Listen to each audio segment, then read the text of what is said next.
ఓం శ్రీ గురుభ్యో నమ. గం గణాధిపతే నమ. శ్రీమాత్రే నమ. ఈరోజు మనము 2025 ఆగస్టు 2వ పక్షం అనగా 16 నుండి 31 వరకు ఎలా ఉంటుందో తెలుసుకుందాం. ముందుగా ఈ సంస్థలో యోగా చేయించడం, అలాగే యోగా ట్రైనింగ్ ఇవ్వడం, యోగా థెరపీ నేర్పించడం, ఇవన్నీ సర్టిఫికేషన్స్ ఇవ్వడం కూడా జరుగుతుంది. ఆస్ట్రాలజీ, మ్యూజిక్ గురించి కూడాను మీకు ఎడ్యుకేషన్ లెవెల్లో తీసుకెళ్ళడం, సర్టిఫికేషన్ ఇవ్వడం కూడా అందుబాటులోకి తీసుకొస్తున్నాము. వీళ్ళున్న వాళ్ళు, కావాలనుకున్న వాళ్ళు చేరవచ్చు. థెరపీ చేస్తాము, థెరపీ కూడా చేయించుకోగలరు. యోగా థెరపీ, రాగా మ్యూజిక్ థెరపీ, ఇవన్నీ పాయింట్స్ అని నోట్ చేసుకొని మీకు జాతకం చెప్పడానికి ముందుగా ఈ 2వ పక్షంలో మనకు ఆగస్టు 2వ పక్షం 16 నుండి ఈ యొక్క 31 వరకు ఉన్నటువంటి గోచారం తీసుకున్నట్లయితే శని భగవంతుడు వచ్చేసి మీనరాశిలో ఉన్నాడు, రాహు వచ్చేసి ఈ యొక్క కుంభరాశిలో ఉన్నారు, ఈ యొక్క వృషభ రాశిలో వచ్చేసి గురువు వచ్చేసి మిథున రాశి సంచారం చేస్తున్నారు. అలాగే ఈ యొక్క శుక్రుడు కూడా చక్కగా ఈయన కూడా ఈ యొక్క కర్కాటక రాశిలోనే ఉన్నారు. నెక్స్ట్ కేతువు, రవి, కుజుడు వచ్చేసి ఈ యొక్క సింహరాశి సంచారం చేస్తున్నారు. ఇంకా వాళ్ళ మార్పులు తీసుకున్నట్లయితే 20వ తేదీ 8 కర్కాటకంలోకి శుక్రుడు వస్తున్నాడు ఆగస్టు 20న. నెక్స్ట్ వచ్చేసి 28వ తేదీ కన్యలోకి కుజుడు వస్తున్నాడు మాసాంతన్న. 25/8/15 స్పీచ్ ఈ యొక్క 17వ తేదీ సింహంలోకి, ఆగస్టు 17న సింహంలోకి ఈయన తన వేరాశి అయినటువంటి కర్కాటకం వదిలితే తన స్వక్షేత్రంలోకి వస్తున్నారు రవి గారు. నెక్స్ట్ 30th వచ్చేసి ఈ యొక్క ఆగస్టు 30న సింహంలోకి బుధుడు వస్తున్నాడు. 26/5 మిథునంలోకి మరలా శుక్రుడు ప్రవేశిస్తున్నారు. ఈ యొక్క ఆగస్టు 26, 2025 మిథునంలోకి శుక్రుడు ప్రవేశిస్తున్నాడు. ఇది గోచారం.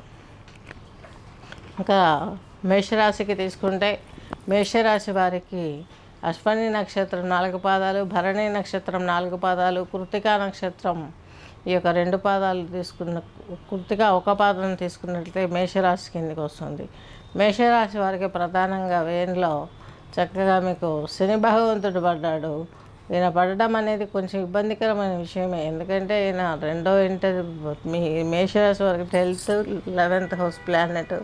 ఈయన స్లో అయితే ప్రయాణాలలో అభద్రతా భావం, ప్రమాదాలు ఏవైనా చోటు చేసుకోవటం, యాక్సిడెంట్స్ ఎక్కువ కావటం, అలాగే కొంచెం చిక్కులు ఎక్కువగా ఉండే అవకాశం ఉంటుంది.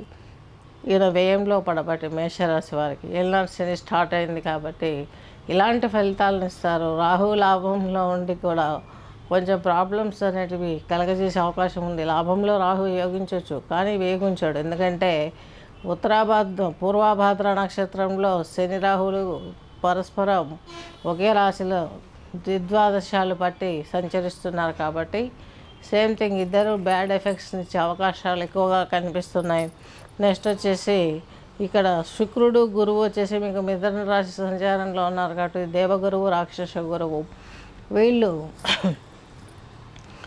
మీకు దాయుదుల వల్ల కావచ్చు, తోడబుట్టిన వాళ్ళతో కావచ్చు కొంచెం తగాదాలు జరిగే అవకాశం ఉంది. అందులో పెద్దవాళ్ళు నలిగిపోయి వారికి మీరు పరిచయాలు చేయాల్సిన అవసరం వచ్చే అవకాశం ఉంది కాబట్టి వాళ్ళపైన ఎక్కువ ప్రెషర్స్ పెట్టకండి. కొంచెం స్లోగా మూవ్ అయ్యే విషయాలను స్లోగానే ఆలోచించడం మంచిది అనిపిస్తుంది. నెక్స్ట్ మేషరాశి వారికి 9th హౌస్ ప్లానెట్ వ్యయాధిపతి బృహస్పతి వచ్చేసి చతుర్థంలో ఉండడం అంత మంచి పద్ధతి కాదనిపిస్తుంది.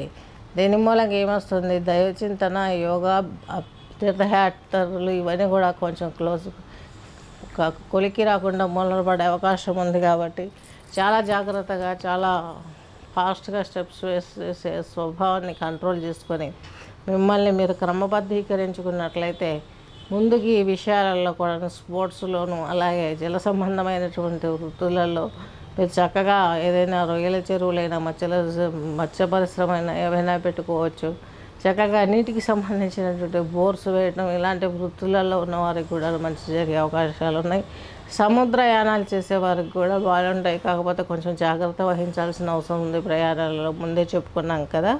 ఈ విధంగా ఈ యొక్క మేషరాశి వారికి కనిపిస్తుంది. మేషరాశి వారికి మీకు 6వ ఇంట్లో రవి, కుజ, కేతువు ఉన్నారు. 5th హౌస్లో. దీని మూలంగా మీకు కేతువు 5వ ఇంట్లో దైవ బలాన్ని ఇస్తాడు, వైరాగ్యాన్ని ఇస్తాడు.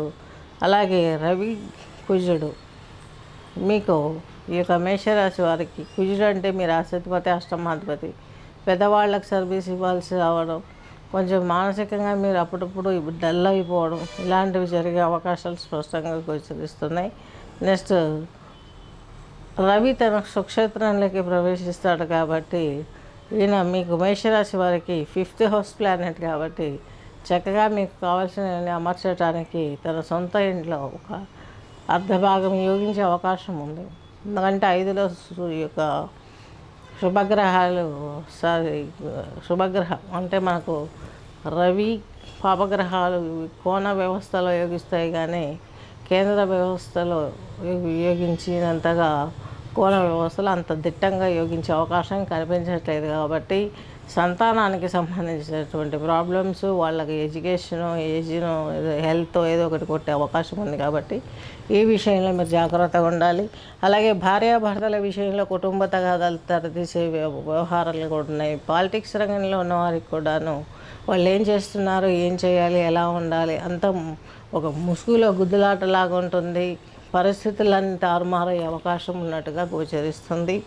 నెక్స్ట్ కుజునితో కలిసి ఉన్నాడు కాబట్టి ఈ పక్షంలో మనకు రవి, కేతు, కుజులు కలిసి ఉన్నారు కాబట్టి ఇక్కడ కొంత ఇబ్బంది, దేశాలకు యుద్ధాలు అనేటివి కొంచెం కాస్త ముదిరే అవకాశం కనిపిస్తుంది.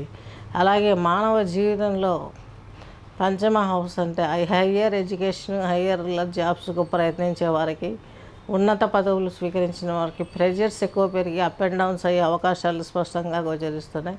ఏదైనా మీరు కళలకు సంబంధించినటువంటి విద్యలలో ఏదైనా నేర్చుకోవాలనుకుంటే అవి కూడా కొద్ది రోజులు పోస్ట్ పోన్ అయ్యే అవకాశం ఉంది.